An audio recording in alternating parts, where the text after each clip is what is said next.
Hey everyone, after more than 15 years in the business, I finally got a book published. If you want to do me the biggest favor in the whole world, please head over to mikeyop.com and buy a copy. That's MIKEYOPP.com, and the book is named Arthur, and it's about psychics and the history and future of the universe. I wrote it, and I think you'll love it.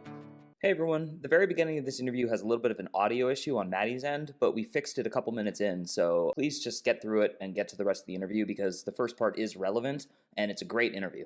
Thanks. Hey everybody, this is Mike Oppenheim, and you are listening to Coffin Talk, Interviews with the Living, a weekly podcast that explores how our views on death affect the way we live our life.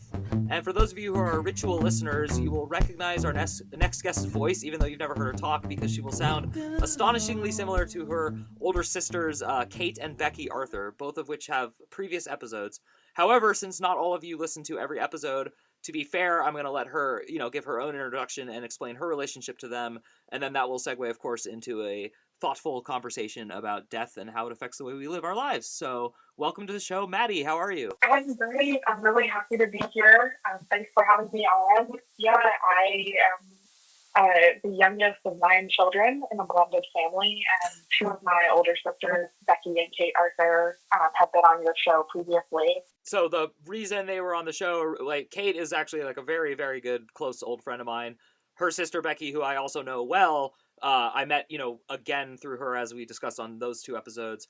But the reason Kate had reached out to me was that tragically, about 2 years ago, I believe, your father took his life. And then when I interviewed her about it, Becky wanted to give her take and how it affected her. And then you reached out to me and said you also wanted to give your take. So I'm not trying to be presumptuous, but I want to make sure that was kind of the vibe I was picking up on. Is that correct? Yeah, absolutely. Yeah, he had, lifelong mental health struggles that we were kind of all witnessing firsthand. And so it was just the end of a really long and painful road. And, the beginning of a totally new, long and painful road. And then just real quick for clarification, at the time of this recording, how old are you right now? I'm 23. And I'm only mentioning this because, like you said, you're one of 9, and there's a long chain of Arthurs. And so I just want, for perspective from our audience, to understand that you're quite younger, which is not a knock or a plus. I'm just relating the situation. And then where are you currently living right now? Yeah, I'm the youngest of 9. I'm 16 years younger than Becky. One of my closest siblings, all of my sisters and my 2 brothers on my mom's side were all from Pennsylvania, but I currently live in Seattle, Washington. Okay, so you did grow up in Pennsylvania, yeah. But you worked on fishing boats. Yeah, I worked in the Alaska commercial fishing industry in onshore processing. Damn, that's so cool. I want to do an entire podcast just on that, but this is called Coffin Talk, and we're going to stay on topic at least to begin. So do you think that when a parent takes their life, it affects all the children the same, or do you think the age matters? What factors have you thought about when it comes to that, when you're trying to rationalize how to move? Because you said now a whole different experience has started, so I'm kind of trying to tug at that knot, if that makes sense. Yeah, absolutely. I think age is a huge factor. I was a junior in college when our dad took his life, and in a way I felt and I think that my sisters would echo this sentiment, that we actually lost 2 totally different parents. And something that I thought about a lot and really struggled with was this deep sense of jealousy of all of my siblings who have had so many more years with our dad, and just kind of those quintessential parent-child experiences, having our dad teach them how to drive or something like that. By the time I was born, I think our dad was already greatly struggling and had been for some time. And so, my experience with him as a parent, I think, was totally different than the experiences that Becky and Kate and our other siblings had. Yeah, wow. That was a very, very interesting answer and very succinct. What do you think you missed that other children get? Just that sense of, I think, peace and belonging that you get from your parents or that you should get, and that, so many years of media and literature have kind of painted parents and especially fathers to be. I mean, the memories that I have of my dad are so precious to me, and I cherish them greatly, but it did take me a while to kind of come to terms with the fact that we didn't necessarily have a normal relationship, and that reliance that children are supposed to have on their parents, I just never really could have with our dad. Yeah, I mean that is very relatable and understandable to me. You said the closest sisters to you are Kate and Becky, correct? Yeah, yeah. Okay, so like, why was there a 16-year gap? I mean, were your mom and dad like not getting along, or were they getting along, or were they just busy raising the other kids? Like, has that been explained to you? Do you know? Yeah, so both of my parents had previous marriages and children before they got married and had me. So I'm the only child to come of their marriage, and technically all of my siblings are half siblings, although it never felt that way. Wow, that makes so much sense. Okay. So you share the biological dad, you don't share the biological mother with them, but that doesn't matter at all. I mean, it doesn't affect any part of this interview. It's just more, I'm fascinated by like every part of family dynamics. And the reason I asked about the like, what do you think you missed is because I constantly worry about what my son thinks he is missing and what he is missing. And I know on my end what I'm unable to give him that I want to. So I'm not making this conversation all about me. I'm just seeing how like complicated all this stuff is. But what was the state of your parents' relationship at the time that your father took his life? Really knowing that my parents split up when I was about 4, and I had always lived with my mom primarily in Pennsylvania. And so our dad had relocated to Western Massachusetts, where he lived until he passed away. And they had not spoken in many years when our dad took his life. Got it. What is like the most precious memory you have from your time with your father? I actually got to see my sisters over the weekend, this past weekend, and I was telling them that, you know, when I was a little girl, I would go to visit my dad in Western Massachusetts during the summer, and it was at a time when Kate and Becky and one of our other sisters also lived in that area.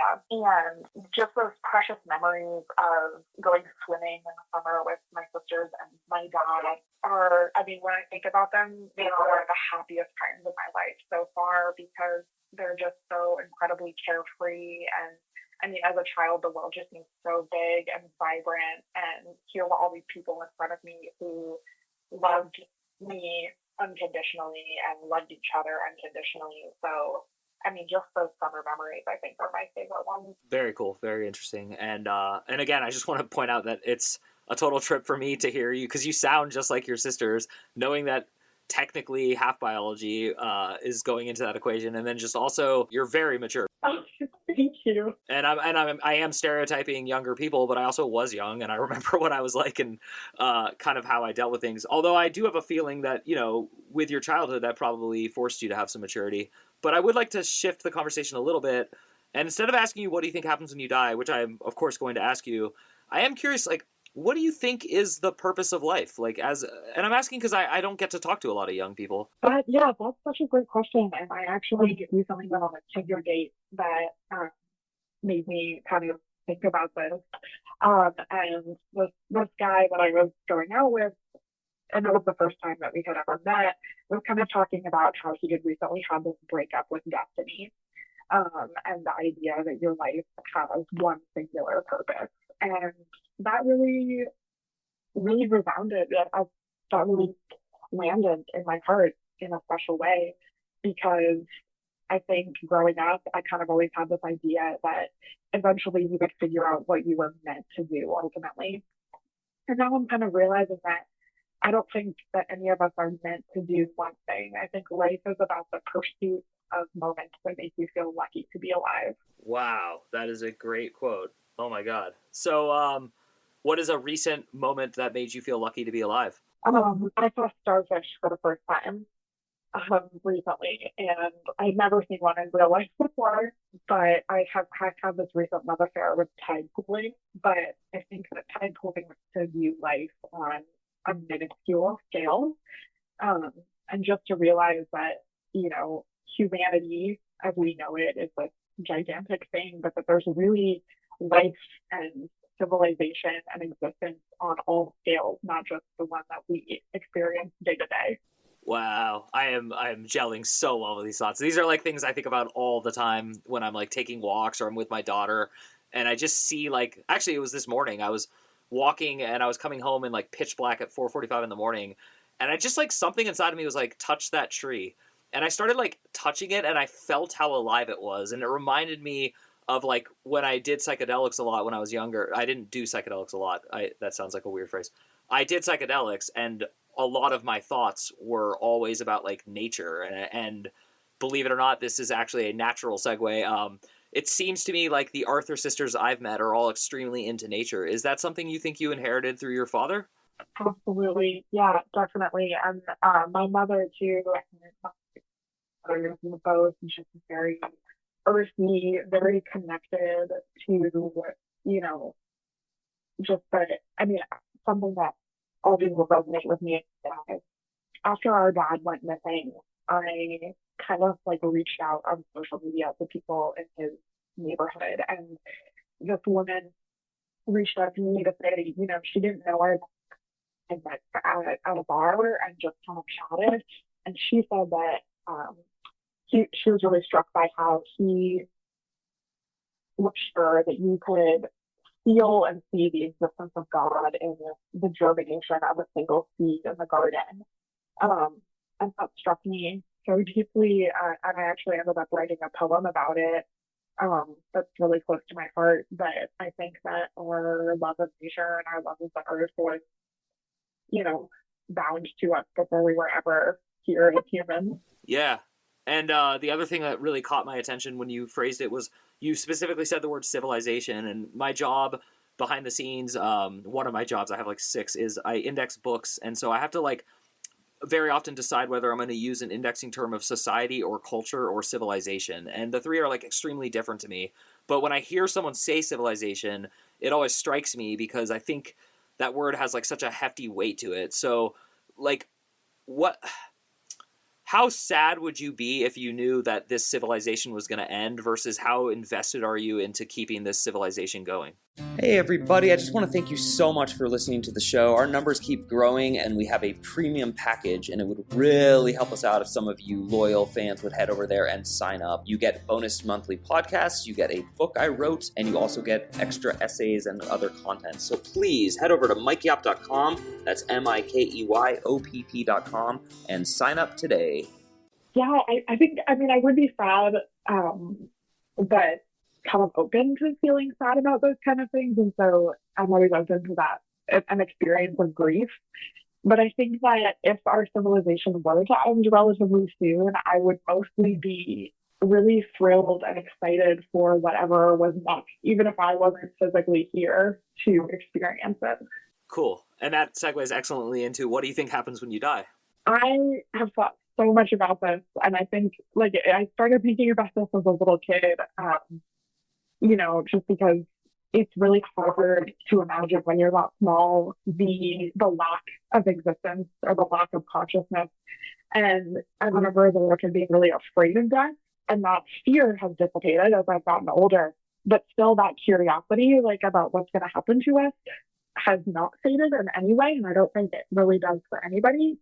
But when my dad died, I really wanted to lean into an idea of disembodied consciousness, which I think a lot of religions lean into, this idea that there's a heaven and that you continue on just without your body, or you continue on as some sort of ghostly being. But I really don't think that's true. I don't think you ever continue on as a disembodied version of yourself. I think that as humans, we are just this highly organized vessel. And when that vessel ceases to work, we don't continue on as a collection of thoughts or memories. We just become less organized. And so the way that our bodies are put together becomes something else entirely. And I think your consciousness goes along with that.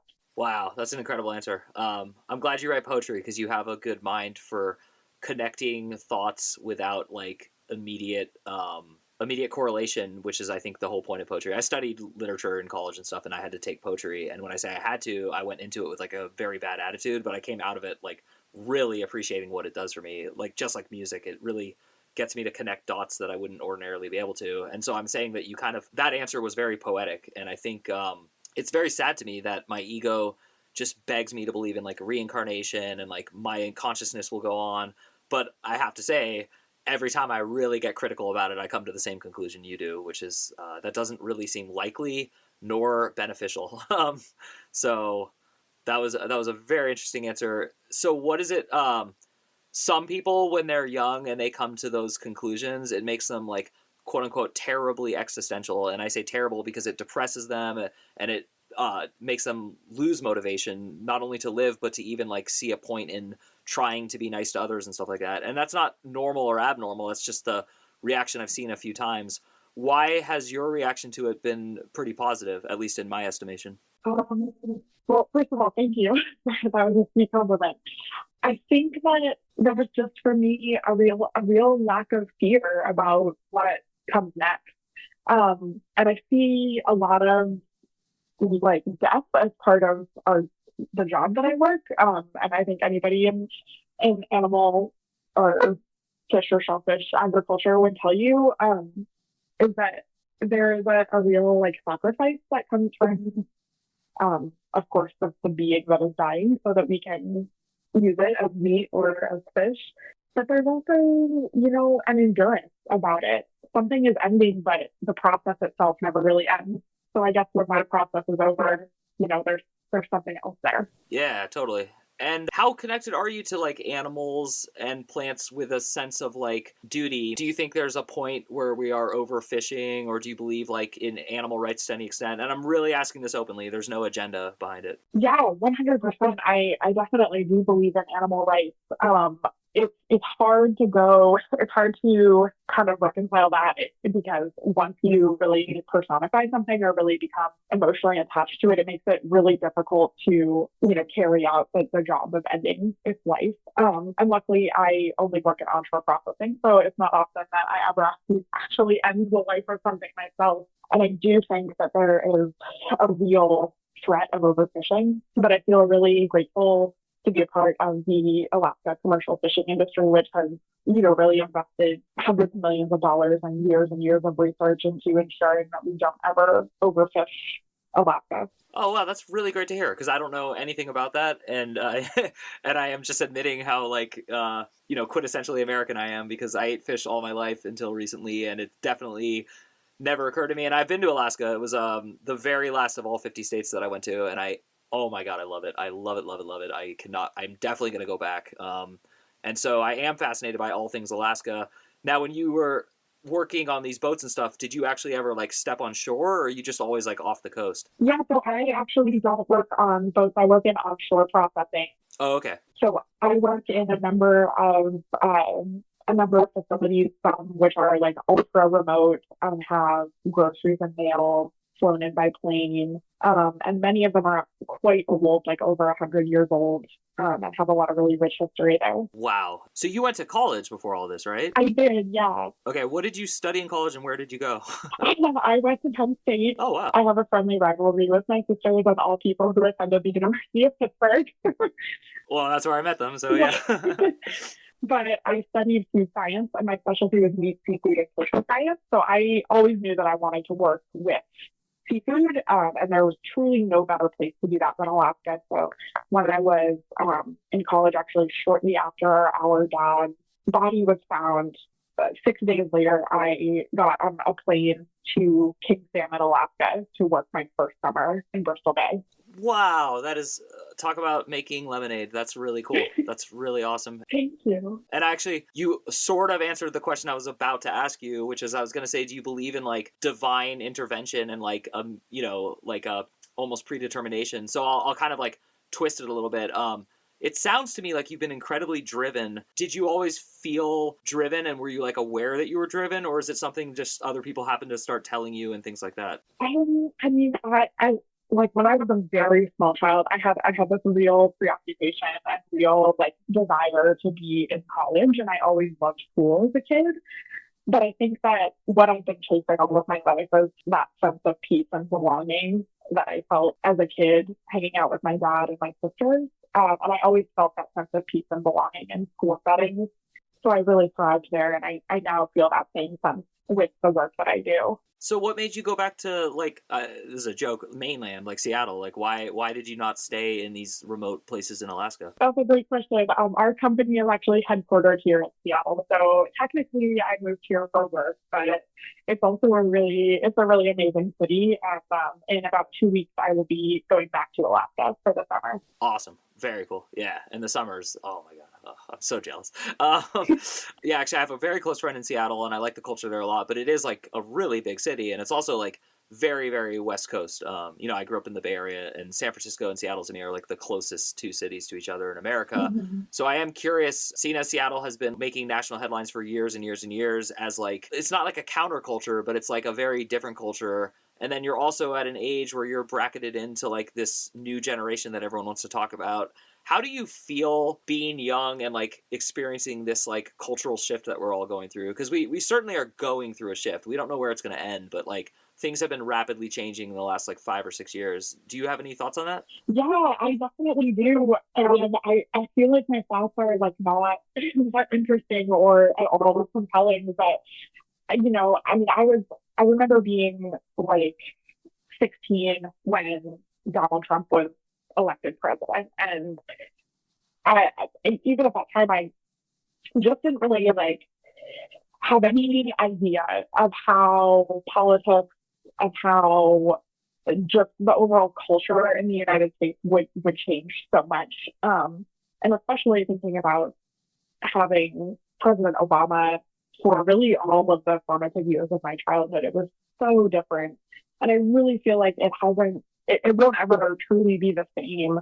But I think, the only thing that really worked for me in terms of processing all of that change was to remain as steady within myself as I possibly could. And that just meant trying to do tiny good things and just trying to be a tiny good person. Very cool. Yeah, and I always ask this question to like my guests, but normally my guests are at least 30, and I'm obsessed with your generation in a very good way, which is I'm just like hoping I'm hoping more of you do what you just said, which is like shift from, it's so easy when you're young to be full of anger at the outrage of coming to terms with what's really going on and who's pulling what strings and how they're being pulled. But I think there's like a much healthier way to get to where you got, and it took me a lot longer. So I'm always like impressed because I have a feeling, and I have no proof for this, that younger people are getting hipper to like what you're talking about, which is like looking for places that make you feel at peace and then just being okay with that instead of like railing against what makes you feel unpeaceful. So I really appreciate that answer. Oh, thank you. What would you say is the worst part of living in a really rural place where mail has to be flowing in and all that kind of stuff? I don't think there's a single worst thing about it. I think it's the most amazing thing in the entire universe. It just allows you to connect with the world around you and connect with the people around you, really free of any like external forces. There's, really no like 24-hour news cycle. You are just able to feel joy that's totally untainted by modern life.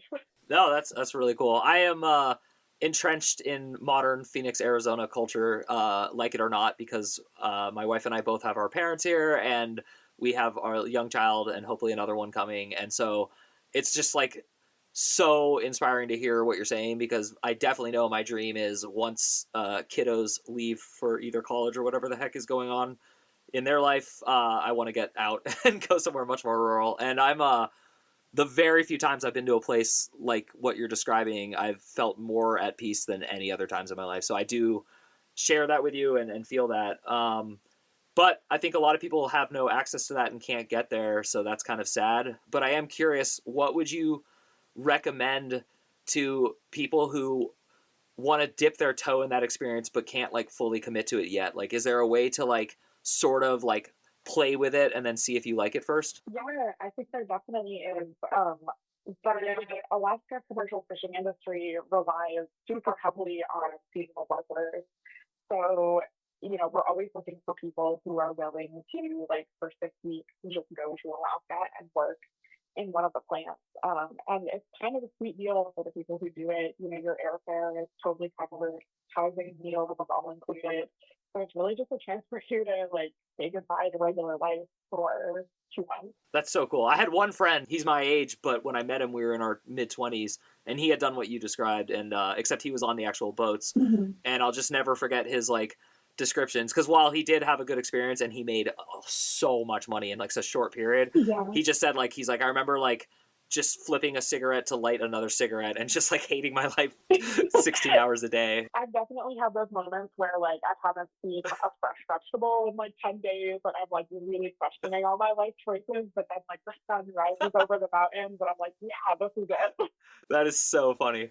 Well, I'm very impressed by you. I'm so glad you reached out. I could just tell like your energy was awesome, and I was so excited to interview you. And we book guests so far ahead now that it's like crazy because I get excited and I'm like, oh, we have to subdue that excitement for about 2 months. So you definitely lived up on my end to the potential that I saw for this interview, and I'm really happy. And as you know, because you've listened to some shows, I like to let my guests say whatever the heck they feel like at the end of the episode and let our audience hear it. So do you have anything you want to tell everyone? Yeah, but first of all, thank you so much for having me on the show. You know, it's amazing. It was amazing to listen to my older sisters and their episodes. And so I feel really grateful to be here. And I wanted to circle back to one thing that you said earlier, which is that you're worried that you are like not able to provide the like emotional support or connection or whatever it is that your child may need. And I always say, because you're not the first person who's brought that up to me, if you are worried about those things, that's such a good indication to me that you are doing all the right things. And no matter really how your experience as a parent or your relationship with your child evolves over the years, they're always going to have those memories that they cherish and hold so dear to their hearts, and that really like shape them and guide them throughout adulthood. So I don't know. Thank you. No, don't say I don't know. You definitely do know. You touched me. Thank you. I really take a lot of strength from what you just said. And I loved this interview. I loved everything you had to say. And I'm always just beating on the doors and yelling to people, trust this young generation. They're full of good people. They're full of caring, loving people. And you are one of them and you're proof of it. So I just want to thank you again. And who knows? Maybe we'll have another Arthur sister on the show. I don't know. Or maybe we'll just have the three of you back at the same time someday. But either way, thank you again for coming on the show. And thank you to our listeners. If you want to support us, please head over to MikeyUp.com and sign up for the free weekly newsletter. And if you want to go the extra mile, sign up for the premium package. We love you. We thank you for listening. Thank you again, Maddy Arthur, and we will see you soon.